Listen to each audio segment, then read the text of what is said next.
Neymar জুনিয়রকে আবার দেখা যাবে ব্রাজিলের জার্সিতে। এই মাসে বিশ্বকাপের যোগ্যতা অর্জন পর্বে ব্রাজিল খেলবে আর্জেন্টিনা আর কলম্বিয়ার সাথে। ব্রাজিলের কোচ দরিভাল জুনিয়র 23 জনের ফাইনাল দল ঘোষণা করেছে, আর এই দলে প্রত্যাবর্তন করেছে ক্যাপ্টেন নেইমার জুনিয়র। ব্রাজিলের সর্বকালের হাইয়েস্ট গোল স্কোরার নেইমার এই মুহূর্তে ক্লাব ফুটবলে দুরন্ত ফর্মে আছে। 2025 সালে এসে ছোটবেলার ক্লাব স্যান্টোস এফসিতে যোগ দিয়েছে নেইমার।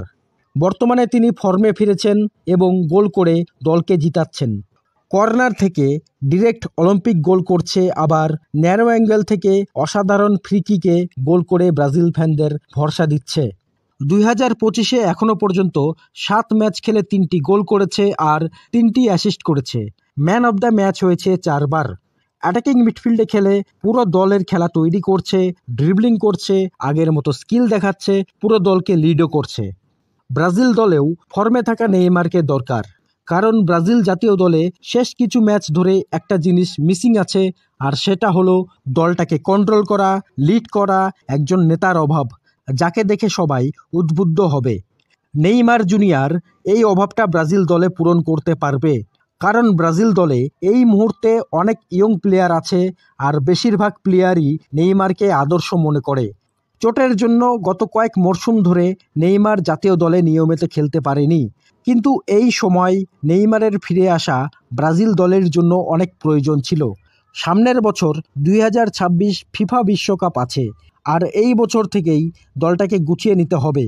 নেইমার যদি এখন থেকেই পুরো ফিট হয়ে দলের সাথে থাকতে পারে, তাহলে বিশ্বকাপের সময় ব্রাজিল দল অনেকটাই শক্তিশালী হবে।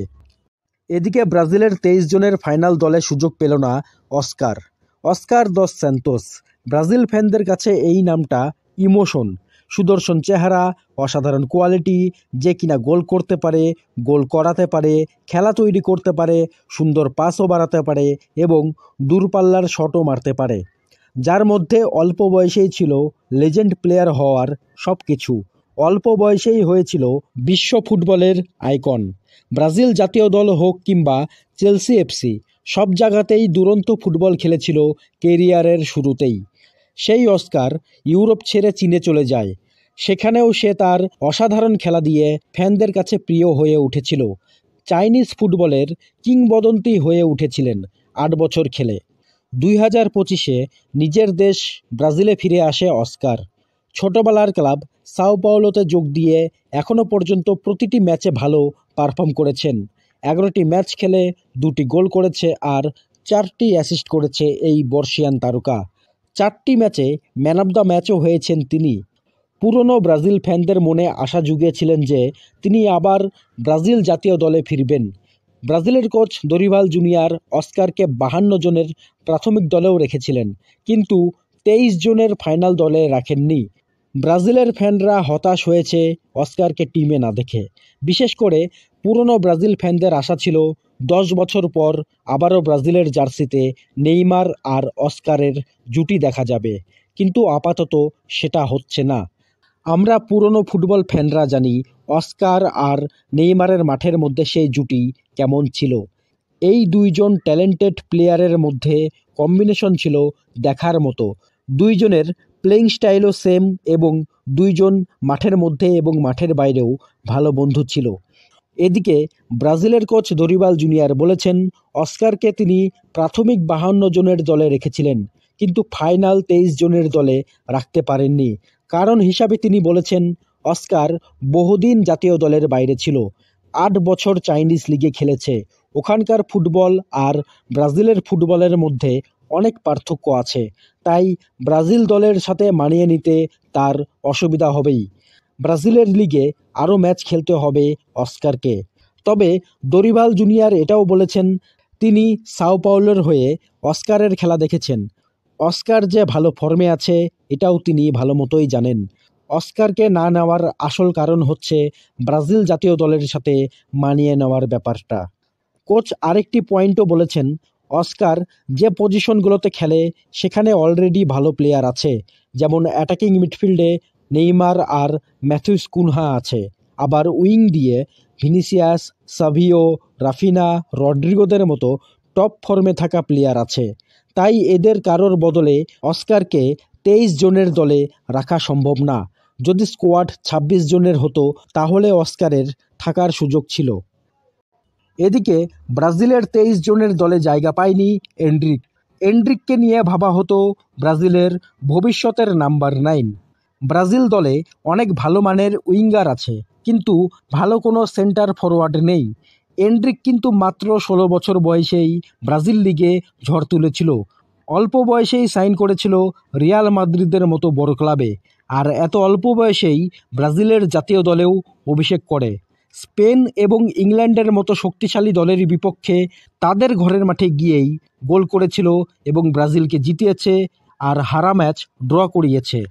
সেই এন্ড্রিককে 23 জনের ফাইনাল দল থেকে বাদ দিয়েছে কোচ দরিবাল জুনিয়র। এন্ড্রিক এই মরশুমে রিয়াল মাদ্রিদের হয়ে লা লিগাতে মাঠে নেমেছে মাত্র 16টি ম্যাচ, আর এই 16টি ম্যাচের মধ্যে গোল করেছে একটি। চ্যাম্পিয়ন্স লিগে খেলেছে 7টি ম্যাচ, আর সেখানেও গোল করেছে মাত্র একটি। আর সব থেকে বড় ব্যাপার হচ্ছে বেশিরভাগ ম্যাচেই সে শুরুর একাদশে ছিল না, অর্থাৎ গেম টাইম খুবই কম ছিল। এন্ড্রিক মাঠের থেকে মাঠের বাইরেই বেশি সময় কাটিয়েছে। বার্সেলোনা আর আর্জেন্টিনার রাইভাল ফ্যানরা তো এন্ড্রিককে বেঞ্চ ওয়ার্মার বলেই ব্যঙ্গ করে থাকে। এন্ড্রিক নিজেও জানে কেন সে ব্রাজিল দলে সুযোগ পায়নি, আর তাই সে সামনের ট্রান্সফার উইন্ডোতে রিয়াল মাদ্রিদ ছেড়ে অন্য ক্লাবে যেতে চায়। শোনা যাচ্ছে এন্ড্রিককে পেতে অনেক বড় বড় ক্লাব আগ্রহ দেখিয়েছে। বিশেষ করে ইংলিশ প্রিমিয়ার লিগের ক্লাবগুলো এন্ড্রিককে পেতে চায়। আর্সেনাল তো এন্ড্রিকের জন্য রিয়াল মাদ্রিদের কাছে অফারও করেছে, যদিও মাদ্রিদ এন্ড্রিককে ছাড়তে চায় না। খুব বেশি হলে লোন ডিলে ছাড়তে পারে তারা। রিয়াল মাদ্রিদও এন্ড্রিককে ভবিষ্যতের জন্যই দলে নিয়েছিল। তবে এই মুহূর্তে এন্ড্রিক মাদ্রিদ ছাড়তে চায় ব্রাজিলের কথা ভেবে। সামনের বছর আবার ফিফা ওয়ার্ল্ড কাপ আছে। এন্ড্রিক যেই ক্লাবেই খেলুক, ব্রাজিল দলে তাকে ফিরতে হবেই, কারণ ব্রাজিল জাতীয় দলে এন্ড্রিকের মতো পারফেক্ট নাম্বার 9 স্ট্রাইকার দরকার। এখন দেখা যাক কোন 23 জন প্লেয়ার ব্রাজিলের স্কোয়াডে সুযোগ পেয়েছে। গোলকিপার পজিশনে আছে লিভারপুলের থেকে আলিসন, ম্যানচেস্টার সিটির থেকে এডারসন, আল নাসেরের থেকে বেন্টো। ডিফেন্সে আছে পিএসজির থেকে মার্কুইনহস, আর্সেনালের থেকে গ্যাব্রিয়াল মাগালহাস, নটিংহাম ফরেস্ট থেকে মুরিলো, ফ্লামেঙ্গোর থেকে লিও অর্তিস আর দানিলো। মিডফিল্ডে আছে নিউক্যাসল ইউনাইটেডের থেকে ব্রুনো গুইমারেস, জোয়েলিংটন, উলসের থেকে ম্যাথিউস কুনহা আর অ্যান্ড্রে, ফ্লামেঙ্গোর থেকে গারসান এবং স্যান্টোসের থেকে ক্যাপ্টেন নেইমার জুনিয়র। স্ট্রাইকিং লাইনে আছে পালেমিরাস থেকে এস্তাভাও, ব্রাইটনের থেকে জোয়াও পেড্রো, বার্সেলোনা থেকে রাফিনা, রিয়াল মাদ্রিদের থেকে রড্রিগো আর ভিনিসিয়াস, ম্যানচেস্টার সিটির থেকে সাভিনো। এই মাসে ব্রাজিল দল খেলবে আর্জেন্টিনা আর কলম্বিয়ার সাথে দুটি গুরুত্বপূর্ণ ম্যাচ। তোমরা কমেন্ট করে জানাও ব্রাজিল এই দুই ম্যাচ জিততে পারবে কিনা।